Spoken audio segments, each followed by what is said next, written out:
Halo, selamat datang di channel Bukan Sejarawan, channelnya para pecinta sejarah.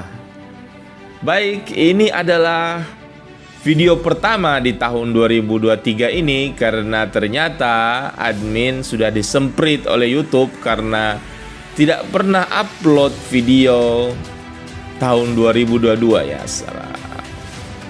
Jadi kali ini kita akan membahas topik pertama kita di tahun 2023 ini. Semoga pemirsa sekalian channel Bukan Sejarawan tidak bosan untuk menyimak pembahasan-pembahasan mengenai sejarah di channel ini. Kali ini kita akan membahas mengenai peristiwa Bandung Lautan Api. Mari kita mulai.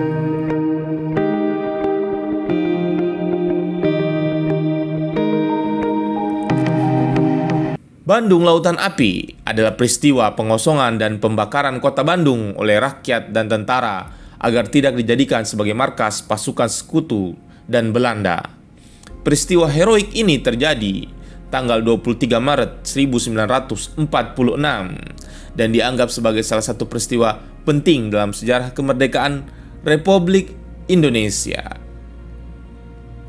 Peristiwa bumi hangus kota Bandung ini merupakan tindakan yang tepat dari Tentara Republik Indonesia atau TRI pada waktu itu karena merasa tak sanggup melawan kekuatan musuh yang mempunyai perlengkapan militer yang sangat lengkap. Berawal dari kedatangan pasukan sekutu yang tergabung dalam AFNI atau Allied Force Netherlands East Indies.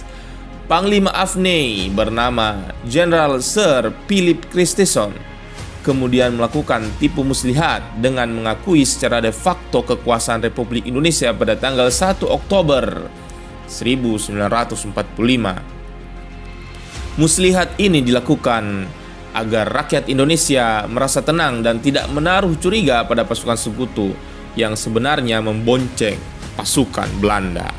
Ayo. Karena itu tentara sekutu mendapatkan izin dari pemerintah pusat di Jakarta untuk memasuki kota Bandung. Pada tanggal 12 Oktober 1945, pasukan sekutu dipimpin oleh Panglima Brigjen McDonald tiba di stasiun Bandung untuk menghindari serangan tak terduga dari para pejuang. Pemerintah Republik Indonesia mengusulkan kepada Panglima Sekutu bahwa kedatangan mereka ke Bandung haruslah melalui kereta api istimewa dan dikawal oleh sepasukan TKR di bawah pengawasan dari seorang utusan pemerintah pusat. Usulan ini kemudian disetujui oleh Panglima Sekutu. Kedatangan tersebut disambut oleh pejabat daerah setempat beserta rakyat sambil membawa bendera merah putih kecil-kecil di pinggir jalur kereta api. Pasukan sekutu kemudian ditempatkan di beberapa gedung di Bandung, serta beberapa hotel di Bandung Selatan, antara lain Hotel Savoy Homan, Hotel Prenger, dan Hotel Braga. Setelah menduduki kota Bandung, Jenderal Sir Philip Christison ingkar janji. Ya, namanya juga muslihat perang ya kan. Hal ini dapat diketahui dari banyaknya serdadu-serdadu Belanda yang mengenakan seragam sekutu berkeliaran di dalam kota. Para pejuang memastikannya setelah mereka dipancing untuk berbicara bahasa Belanda. Bahkan jumlah pasukan Belanda berseragam sekutu ini dari hari ke hari kian bertambah jumlahnya. Situasi keamanan pun juga kian memburuk sebab tentara Nica mempersenjatai mantan anggota KNIL. Nah, kalau bagi sobat yang nggak tahu, KNIL ini adalah tentara Hindia Belanda dulu ya. Ya, TNI-nya Belanda lah dulu. Yang dibebaskan dari tawanan Jepang, mereka segera memancing kerusuhan dengan melakukan provokasi bersenjata. Selanjutnya, sekutu memperkuat kedudukannya di Bandung dan mengeluarkan ultimatum pada tanggal 29 November 1945 bahwa kota Bandung harus dibagi menjadi dua, yaitu utara dan selatan dengan batas rel kereta api. Alhasil, para penduduk dari wilayah utara berbondong-bondong mengungsi ke wilayah selatan Bandung. Menanggapi ultimatum itu, para pejuang kemerdekaan kita mendirikan pos-pos gerilya di berbagai tempat. Selama bulan Desember hingga awal tahun 1946, terjadi pertempuran di berbagai wilayah Bandung. Selain itu, banyak pula serdadu India yang melakukan desersi dan bergabung dengan pasukan Indonesia. Di antaranya adalah Kapten Mirza dan pasukannya. Jadi tentara Inggris nih, sobat-sobat sekalian, tidak semua orang Inggris ya, paling komandannya aja. Jadi banyak juga serdadu-serdadu tuh yang berasal dari India. Inggris kemudian menghubungi Kolonel Nasution untuk menyerahkan mereka. Namun Nasution menolak. Puncaknya pada bulan Maret 1946, Sekutu kembali mengeluarkan ultimatum kepada Perdana Menteri Syahrir agar rakyat Bandung meninggalkan kota dengan radius 11 km. Atas dasar ultimatum tersebut, pada tanggal 23 Maret 1946, Kolonel A.H. Nasution selaku Komandan Divisi 3 TRI memerintahkan evakuasi kota Bandung bagian selatan. Hari itu juga, rombongan besar penduduk Bandung meninggalkan kota.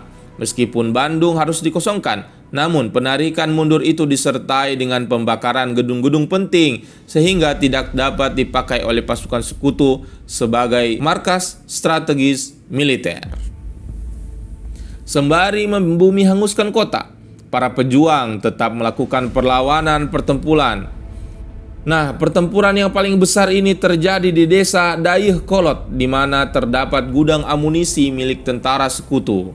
Nah, dalam pertempuran ini, sobat bukan sejarawan, prajurit bernama Muhammad Toha dan Muhammad Ramdan. Dua pejuang ini adalah anggota milisi BRI atau Barisan Rakyat Indonesia. Bukan Bank Rakyat Indonesia ya. Mereka berdua ini gugur setelah berhasil menghancurkan gudang amunisi tersebut dengan dinamit.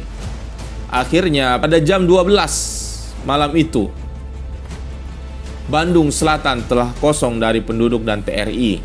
Sementara kebakaran melanda seluruh kota dan terlihat seperti lautan api. Jadi inilah sobat bukan sejarawan, riwayatnya kenapa disebut Bandung Lautan Api ya.